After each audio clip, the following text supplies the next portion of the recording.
কাউনিয়া উপজেলার হারাগাছ ইউনিয়নের নাজিরদহ ফরিয়াটারির বাসিন্দা বৃদ্ধ আনিছা বেগম বসতবাড়ির বারান্দায় বসে একমাত্র ছেলের পথ চেয়ে বসে থাকেন বৃদ্ধ আনিছা বেগম। কিন্তু গত 6 দিন ধরে আদরের ছেলে বাড়ি ফিরে আসছে না।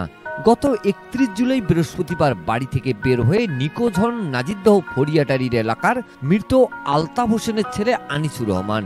এরপর তাকে কোথাও পাওয়া যাচ্ছে না বলে জানিয়েছেন তার পরিবার।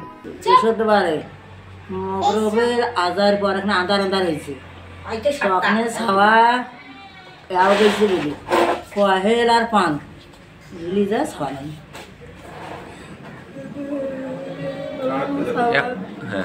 ওই একটা ছেলে আর ছেলে নাই, ওই ছেলে কোন পাগলা মাথা খারাপ। পরিবার জানায় বৃহস্পতিবার সন্ধ্যার দিকে হারাগাছ ইউনিয়নের বকুলতলা বাজারে চা খেতে এবং কয়েল আনার উদ্দেশ্যে বাড়ি থেকে একাই বের হয় আনিসুর রহমান।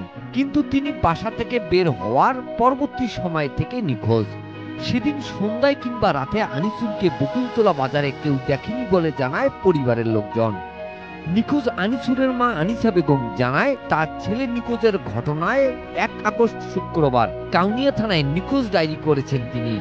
নিখোঁজ ছেলের সন্ধানে আইন শৃঙ্খলা বাহিনীর পাশাপাশি বিভিন্ন অঞ্চলের মানুষের সহযোগিতা চান তিনি বলেন, যদি কেউ তার নিখোঁজ ছেলে আনিসুর রহমানের সন্ধান পায় তাহলে জাতীয় জরুরি সেবা 999 কাউনিয়া থানা পুলিশকে অথবা তার পরিবারের সাথে 017074518110 নম্বরে যোগাযোগ করার জন্য অনুরোধ জানিয়েছেন তিনি।